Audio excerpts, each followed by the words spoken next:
and welcome to another episode of Wealthy and Wise. My name is Erika, head of operations here for NCH, and today we're going to talk about credit. I am pleased to present to you one of my very good friends and an individual who is a beast in the credit industry, Marshall Davis. Welcome to the show. Thank you.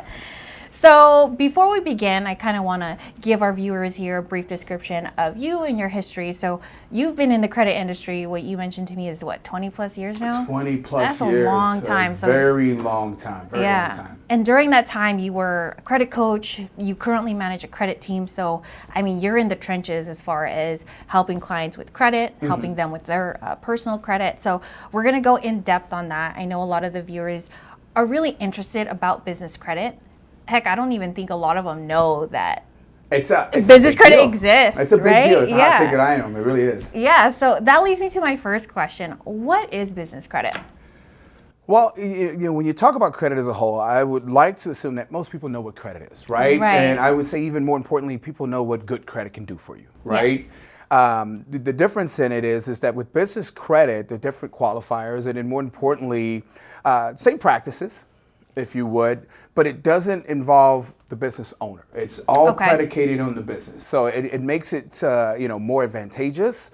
And then more importantly, it kind of helps with mitigating risk for you as a person when you talk about long-term individuals that have dedicated time to building their credit scores, getting healthy credit, and trying to maintain the balance. Yeah. No, that makes sense. And again, to what I mentioned earlier, a lot of people don't realize business credit exists or that it's even important. Now, because business credit is so new to a lot of our viewers, how does business credit differ from personal credit? Like, do they report to the same credit bureaus? Like, how does that work? Well, they're very similar in numerous of ways. I think the biggest differentiator is that business credit is not regulated like personal credit. Right? With personal credit, you have the Fair Credit Reporting Act. There's so many different acts that indicate how credit has to be reported, managed by creditors, lenders, and those that report it. Business credit, the only difference is that they still report to similar bureaus, but they're business, obviously. Got it. You're talking about Dun & Bradstreet, Business Experience, same equivalent as personal, and then you talk about Equifax, which are some of the major players. But the main difference is that business credit is all based on those companies that choose to report the activities, and then more importantly, the value that brings to the credit profile and those companies that extend credit, if you would. Got it. But the process, the habits, they do the same thing. They're no different. Okay. They're no different. So instead of it being for a person, you're doing it for a business. And a business has, I like to refer to it as the business's social security number, which is the EIN, the tax ID number. So very similar concept. A person has a social, the business has their own version of that. And it's interesting though, I can't remember when or who made the quote, but the argument was that a business is an entity no different than a person. Right. Which, basically is what you're saying right now. And the whole process of building credit, if you would, it's almost as if the business was a person. It would take the same steps to build a credit profile, no different than you and I. So it takes a long time to build, essentially. I won't say a long time, right? And the biggest thing about credit is that, of course, the longer you do it, the more you have, the more that's available to you. Right.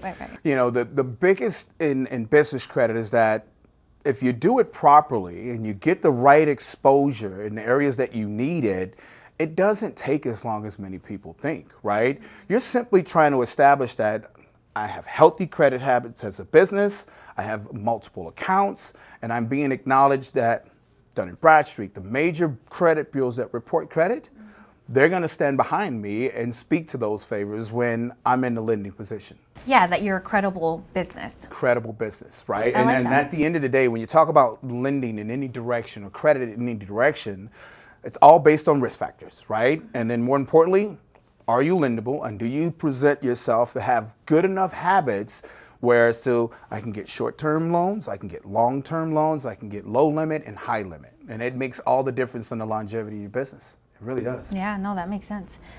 So that leads me to my next question. Why would an individual or a business need business credit? Because I can tell you, even from my personal friends and even for myself, before having been in this industry, I didn't know why you would need it. I mean, a lot of people think about, hey, what do I need to give this business to get it up and running? I need staff, I need a building, I need product, I need that, all of that to, you know, to really get it sustaining up and running. Why would a person think of business credit being something that is in the forefront of what they need for their business? Well, I'll be honest with you, the most common question, I would say the most consistent question that I get is, why do I need to do this, right? Right. You know, when you talk about a business as a whole, it's exciting, right? It's almost the same as purchasing a home or getting approved and going and designing everything. Yeah, it is buying exciting. new furniture, right? Yeah. And that excitement can sometimes cloud the important pieces, right? Structuring obviously is important, but the way that you should manage it is that the minute that you have a business, you should begin building credit because, again, history is a big proponent of credit. So when you look at the whys and the benefits, so first and foremost, I think that it's safe to assume that everybody knows the benefit of having good credit, right? Right. And I think that everybody knows the exact opposite side of that deal, right? We're all guilty of making bad choices when it comes to credit. So when you look at it for what it can do from a business standpoint, so first and foremost, the biggest challenge in any business is how do I get access to money when I need it? Not just because I want to have it just in case, but when I need it most, right? And I think, you know, just take the pandemic, for instance, a lot of companies didn't have these resources available to them. So that meant that if they were a W-2 employee and managing a business on the side, and things went awry, now everything's reliant on you. And that means if there's no income, your business pays the price, right? Yeah. And then more importantly, in most cases, a lot of people's credit was damaged, unfortunately. So when you look at one, long-term effect, you know, credit allows you, just like with personal credit, access to those purchases that you can't come out of pocket for, right? I need new equipment. I have a client that I'm working with right now and, you know, prominent business, doing okay, you know, not a large scale business, but looking to grow, right? And right now he says, Marshall, I need new tools. I need new equipment. And I'm, okay, how much are we talking? 300,000. Wasn't expecting that number, right? Wow, that's a lot. But nonetheless, think about it. If your business is generating a couple $100,000 or even $1 million a year, depending on your expenses and your debt and what those reoccurring costs are, that could be a big ticket, right? Right. So now, how does that stall your business if you don't, you know, if you can't get access to those items that you need to get the big contract, right? To get the big contract. Yeah. So business credit allows those opportunities simply by allowing you to get access to accounts that your business needs, right? Every business starts out the same, so I need supplies, I need office supplies, maybe some marketing materials, maybe office furniture, little things like that, right? So those expenses shouldn't come out of pocket.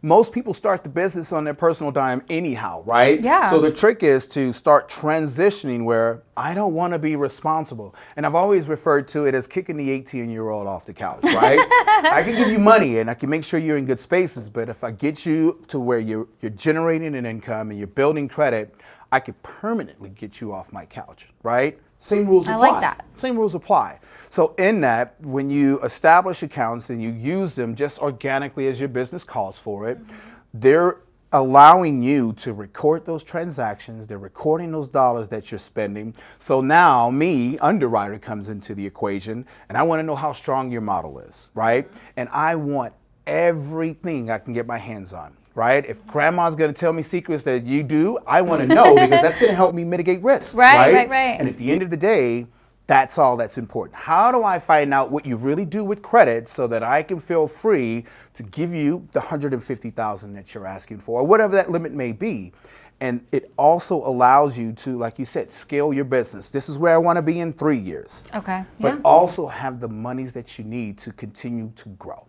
And in case something happens, I mean, to your point with this whole pandemic, you know, there's a lot of businesses that really grew during this time. There's business that, you know, started during this time, but there's also a lot of businesses that had to fold, unfortunately, due to financial situations. And credit could be a big part of. You know what? I got a story, and it's like one of those not so feel good, but feel good in the end. You know how the movie is unfold, right? It's like the feel good. Right. So business owner, flower shop owner, multiple locations, right? And what I say, he was out of Philadelphia, right? Okay. Very prominent business, right? And unfortunately, he was diagnosed with cancer. He had to take a 1-year sabbatical away from his business, right? Okay. Because of his business credit, he was able to keep everything afloat. Now, of course, maybe his balances were teetering on the high end, but nonetheless, he didn't lose everything that he worked so hard for. And believe it or not, he actually called me back. He said, I just want to let you know, hey, I'm back, I'm stronger, I'm back in the market, I need your help, right? He says, but I will say that had I not had these resources available to me, we probably wouldn't be having this conversation. And that speaks volumes. If you really think about it, I had something to cover me in my darkest hour. Wow, that's powerful. That's and a lot business, of people don't. right? Yeah, a lot of people don't think that having business credit could really help you in those situations. And I would think that I think the biggest issue, and this is just based on my exposure to the number of people I talk to, and I talk to a lot of people about credit, right? A lot of people, right? I would venture to say maybe 5,000 to 10,000 people a year, and it may seem like a large number, but it really isn't, right? Yeah. But the biggest thing that I've uncovered is that the average individual business owner, let me correct that, have no clue what business credit is or even how it works. And then those that have gained some insight to it, they're intimidated by it because of the word business is in front of credit. And when you talk about business and credit, generally speaking, you're talking about higher balances, higher limits, the bigger need. So, as I have these conversations, in most cases, I'm trying to educate people as to this is how it works. And believe me when I say there's tons of money available out there, tons of money. But if you don't know the loopholes, if you don't know what practice that you need to promote on a consistent basis, and when I say consistent, every couple of months, that's simple. There's so much out there. And once you make the connection, most individuals that I work with, they take off. And then there's that addiction that it comes with, right? Yeah. You know how it's like when you start building your credit and you get so excited, you're like, okay, now that you see the progress, you want to keep it going. I want to get there faster. Mm-hmm. What do I have to do? It is definitely exciting. And I think most importantly, one of the questions that we're ultimately going to get is why one should get business credit. Like, how would that benefit? I know you're a business owner, right? True. So in your personal experience, how has having had business credit helped you? And perhaps maybe the latter part of those who didn't really go down that path and they used their personal credit to really get their business up and running, how that differs and why one would be better than the other. Well, I'm going to be the guinea pig on this one, right? Personal story time. It's story time. I always tell my clients this because I want them to understand that, the average individual, more times than none, are going to go through some trials and tribulations when it comes to credit in most cases. Always. Right? It's inevitable. My first business, like most new business owners, had great credit, right? I've always taken care of my credit. So I had an opportunity to start a business model, and I went after it. I went after it so hard, right? Head on. And what you don't notice in those spaces is the money that's being spent, right? And the long-term impacts of paying those monies back. So in that first model, I went out red carpet, if you would, and it lasted about 18 months, truth be told, 18 months. That's not bad. That's not bad. But I didn't have it all dialed in, so the revenue wasn't strong. Okay. And there was a lot of areas where my personal credit was taking a punishment from it, right? And when the doors closed, I walked away with a 497, right? I almost got that as a tattoo, 497, because it's like credit score, personal credit score? My personal credit score was 497, right? And for a person that has dedicated their entire existence on credit, that was a big punch in the head, right? Yeah, it's like a stab to the heart. That was hurtful. But I think the bigger impact was I had about $52,000 in debt. You know what $52,000 in debt a month will do to you? No, that I would lose sleep. It'll make you cry a lot. Yeah, I would lose sleep. It'll make you cry a lot. So in that, like most individuals, I was contemplating bankruptcy, right? And again, because of the fact that I was so strong about keeping good credit, At some point, I had to make a decision, either left or right. And I said, you know what? I dug this hole, I'll dig myself out. It was a long travel. It was a very long travel. And it cost me a lot emotionally, mentally, but I pulled it off. I was able to do it. But in that very same space, that's when I said, I got to learn more. I had the right mindset, I had the right passion, I had all of those key things that you need to get a business launched, but I didn't have what it took to make it the long run. Right. The scaling that we were talking about. So now, present day, we start over and I start the process again, but I take a different approach. This time I say, all right, I'm going to take time to build my credit first before doors open. And the reason that I took that approach is because in most cases, you find out how much you need when the need arises, and they're immediate in most cases, right? Yeah. So I've taken that approach, and as a result of doing that, I've already accumulated a sizable amount of credit to tap into, but my end game is $250,000. So instead of saying I want it by this time, I know when I should have it. So I'm working towards that as a goal, and I am on an incredible pace, by the way. Oh, look at you. And it relieves a lot of the stresses that it comes with being a new business owner, because think about it, most new business owners have families. Most of them have W-2 jobs. I was just going to say, or 1099. 100%, They have something that is taking that day-to-day time away from them, so this is spare time stuff. Right. And the pressure from that, just managing that scale, and then including this new baby, quote unquote. It's a lot. It'll break you. Yeah. And then talk about the shifts in the economy, right? You know, just that are unpredictable. They're all over the place. And then take into account right now, rate increases. You know, the cost of money is going to get super expensive at some point, right? And considering how many new business owners are jumping into the pool to say, I can do it, I think I can pull this off, that means that there's a higher demand for money. Yeah. That means that the lenders and creditors have the advantage. Now, how do you put yourself above everybody else? Qualifiers, right? And the more qualifiers that you have, the more that you can get.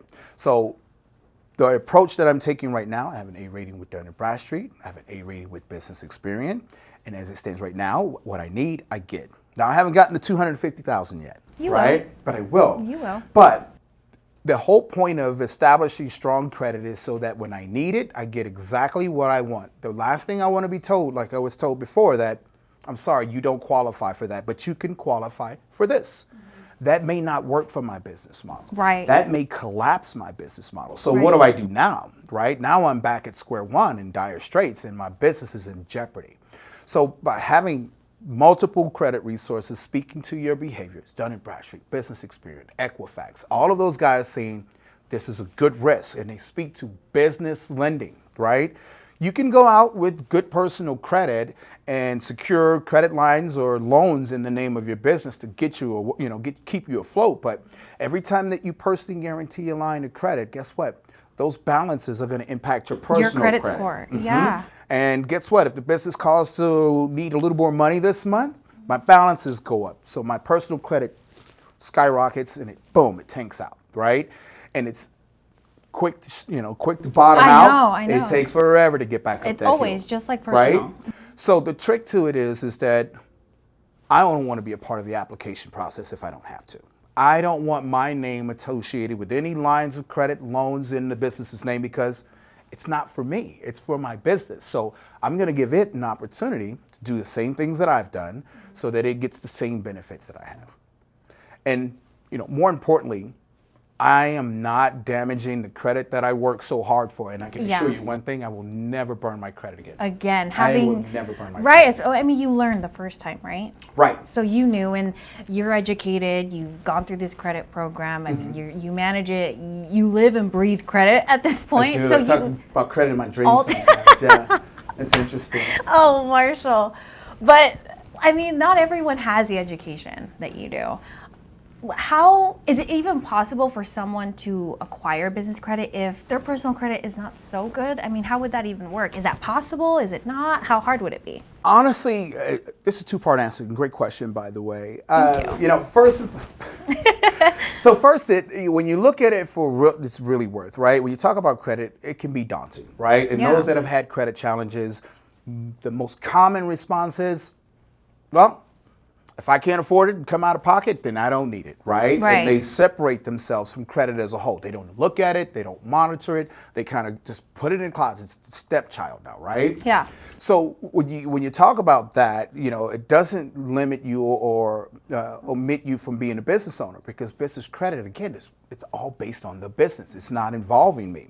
So as long as I take the necessary steps to build a profile, and in a good pattern, if you would, slow and steady, just like you did when you started. Right. All right. So riddle me this before we go down that road. What was your first credit card? What was your first line of credit? My first line of credit was, I was in college, and it was a Wells Fargo credit card. And I remember it vividly. It was a red card, and I got $1,000. You get $1,000? Yeah, I got $1,000. Not bad. Yeah, not bad. For student, no job, nothing. I wasn't that lucky, but yeah.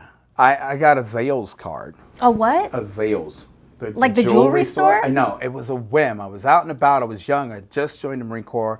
I was in Oceanside, California, and I was like, huh. And I was looking at jewelry, and he said, you could qualify. And I was like, why not? And boom, I was approved, and that's when it started, right? For you? But I would venture to say that most people remember that first line of credit. And from Always. there, that's when it begins. Well, I need another one. And you go after another one, and you start noticing that, wait a minute, I'm gaining more access and I'm improving my quality of life, right? Now, take that same practice and you apply it to a business. Imagine if your business did the same exact practices, what that would do for it, right? Right. It'll give you that longevity. It'll give you the things that you need, but more importantly, keep me off the radar. I don't want to be in that equation. And then the other part of it is that, when you talk about business lending, it's strenuous. Make no mistake about it.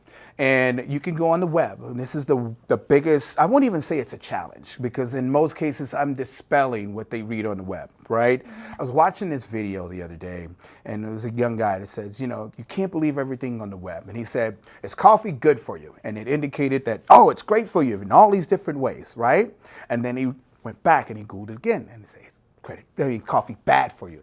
And sure enough, it gave all the supporting facts as to why it's bad. So what do you believe, right? Right. So when you talk about business credit, a lot of people will go to the web, they will do their homework, and there's a lot of credible information, but most of it's so generic and specific to building business credit, but none of it, and I spent a lot of time on the web, trust me on this. I'm sure. I'm a weird guy when it comes to research, but most of it doesn't really speak to, how do I take this information and get the $250,000 that I need? That formula is not on the web. The formula that is on the web is how you go about securing accounts, but they don't indicate what you should do to make sure that you have the best chances to get the things that you need. And then more importantly, once I'm past the entry level stuff, all right, I got the Wells Fargo $1,000, I got the Zales card. I need to level up. I need to level up, and I want a big level up. Now, Yeah. How do I get there based on these activities? Yeah. Can't find it. And what most refer to when they talk about business credit from information that they found on the web, they always talk about Dun & Bradstreet. And the truth is that Dun & Bradstreet's a big part of it, make no mistake, but you don't get dollars by using Dun & Bradstreet.